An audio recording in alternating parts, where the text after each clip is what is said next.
This lot called art. Yes.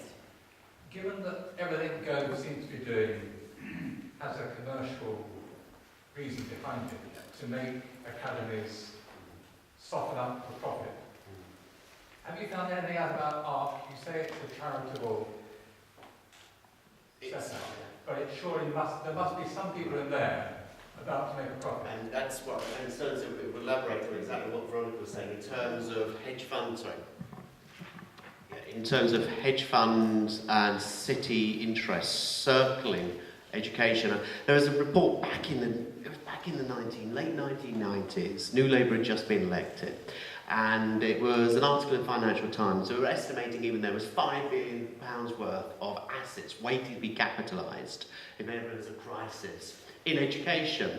And ARC, even though they may nominally be a charity, behind ARC is the Man Group. Now, I believe the Man Group has been described as the godfathers of the UK equity and hedge fund system. I'm not an economist.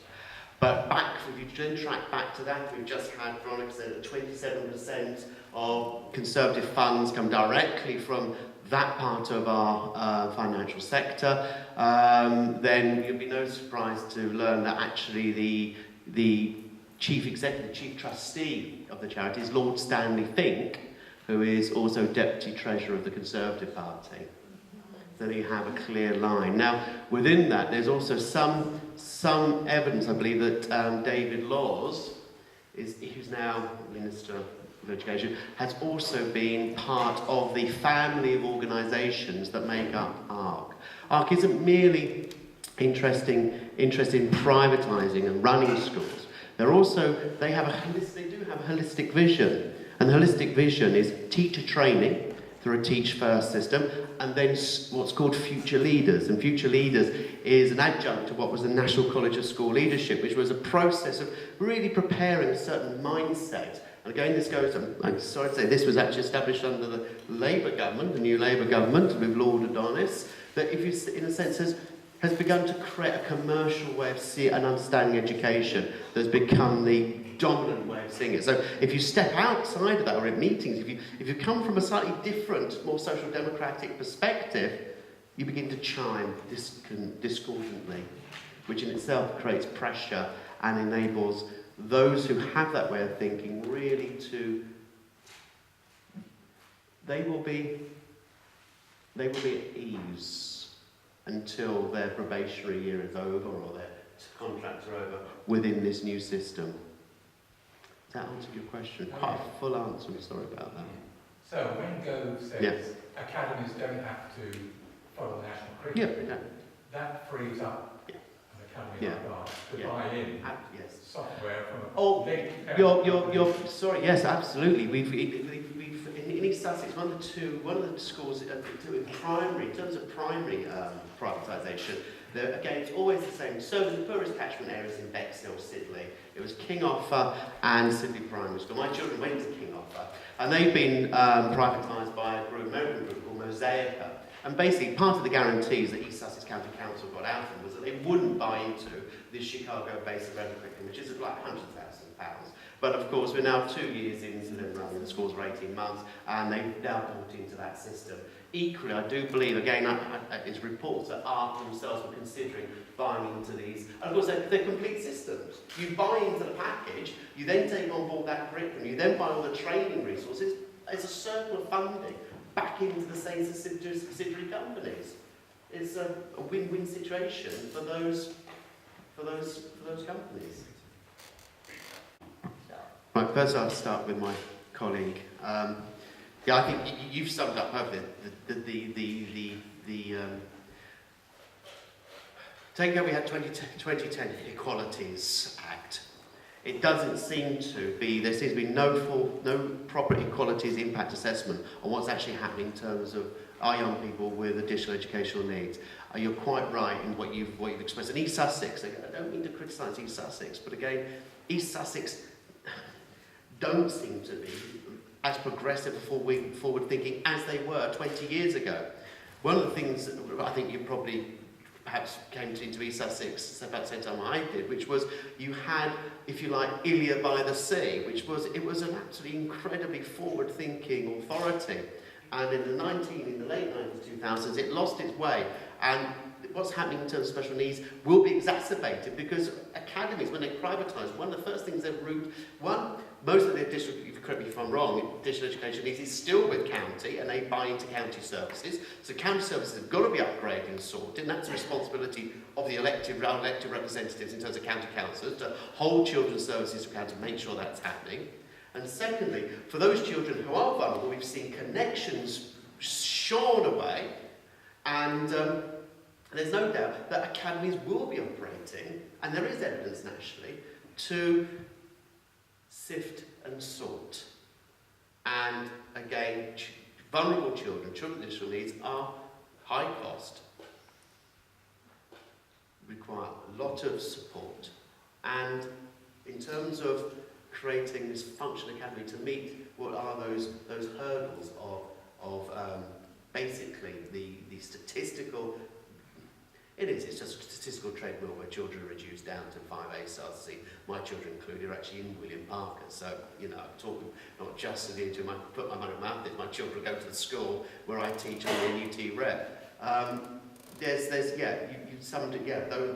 the dilemma facing us. And again, we've got to get back to, additional education is one area where East Sussex County Council will remain the key stakeholder, the key manager in that field, and it's about putting pressure on that. One thing I would say is then we need to engage within the union and within the local authority with those councillors who are sympathetic to begin to hold them to account. I think there's an issue about visibility. When East Sussex made redundant 75% of its management and school service, he was able to do that because they weren't standing in front of the class. As soon as you remove a child or teacher from a class, it's obvious they've gone. If you're in the background doing something which is absolutely essential, you're very easy to get rid of. And that happens continuously now within local education authorities. Yeah, thank you. Which now the element which joined the two comments was the role of the Labour Party. And firstly,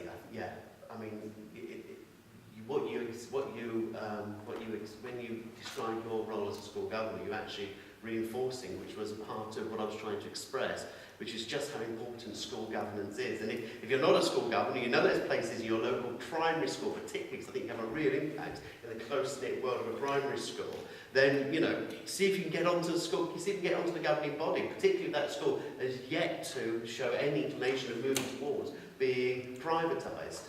But of course, school government is a double-edged sword in terms of some of the governors that you can have operating within that. And I'm sorry to say, what we recognise in Hastings is that Labour Party members from different strands within the party might not necessarily actually disagree with the whole process of academisation.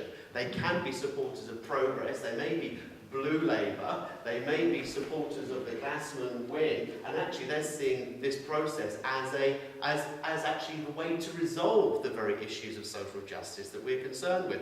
And we've seen that discussion within our local Labour Party, because, again, Labour Party members who are school governors have voted for privatisation. So it's a double-edged sword, which brings us back then to what we're going to do in terms of how we move forward in terms of Labour Party itself.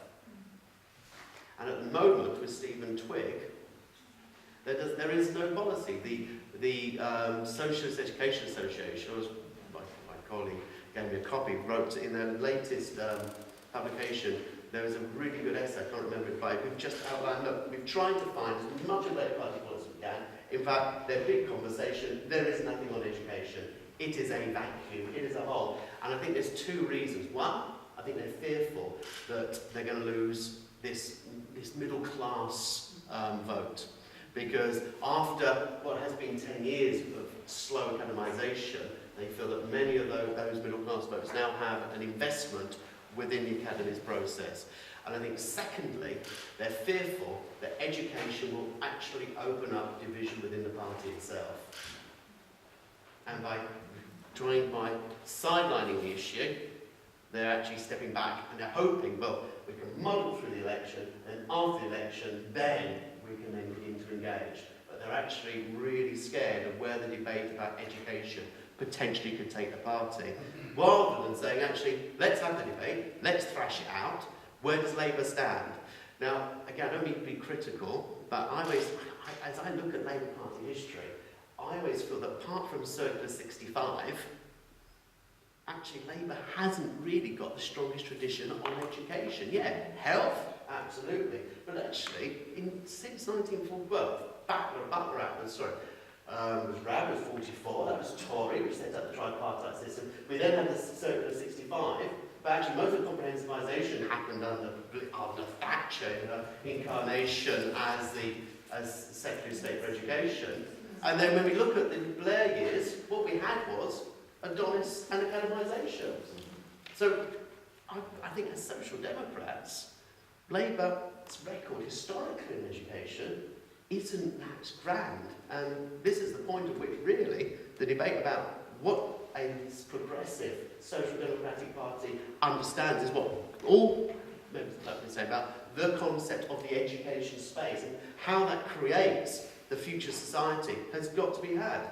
And I don't believe, unfortunately, Stephen Twigg, I'll probably be really disloyal here, and I'll get somebody from South East telling me as a Labour councillor I should be saying this. I don't really care actually. I think Stephen Twigg's got to be, we've got to challenge him through our CLP, through motions, use the structures that we had to hand, the traditional structures and any new structures. That's what's so fascinating about listening to the speakers here. It was that synergy, that fusion between traditional union structures, traditional party structure, with these new ideas as well. And again, Labour's got to begin to learn from these new structures, from these new ways of operating, because again, their big conversation and the Peter Hain reformulating the party a couple of years ago has left me confused, I have to be honest. So that's enough from me. Sorry, I've awfuled on there. So I hope I've answered your questions there, okay. Cheers.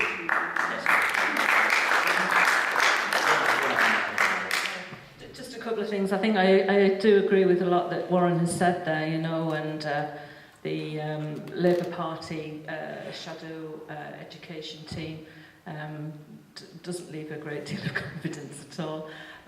We've only had dealings with, in a constructive way, with, I can't remember his name now.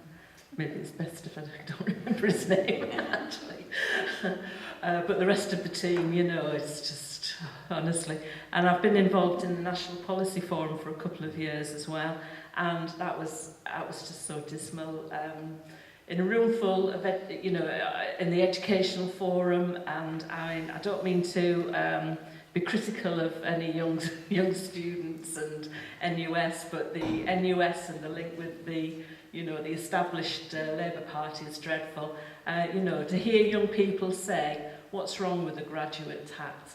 My parents can afford, it's like, what are you on? Do you know young people with EMAs that have been taken away from them, that's bread and butter for the family. So, it's, there's a lot of things going on.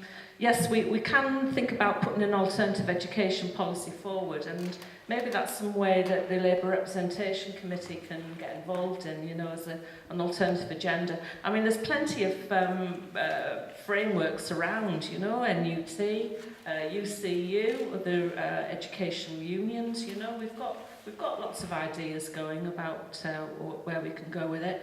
And you're right, I don't know your name, but you're right there. If Labour Party can get their policy right, they could be in government for decades. Wouldn't that be fantastic? But it's persuading them, and it's very, very difficult. As I say, when you've got people, groups like Progress and the Labour Party, it doesn't help. But I think there's all sorts of issues like individualism and the shift generally towards the right in Europe that's going on. We're hearing what's happened in Denmark is a bit of a scarer. But there's always an alternative, and I think that's what we need to keep focused on and keep pushing an alternative forward. And eventually, if we whinge on long enough about the alternative, eventually people will believe that it can happen.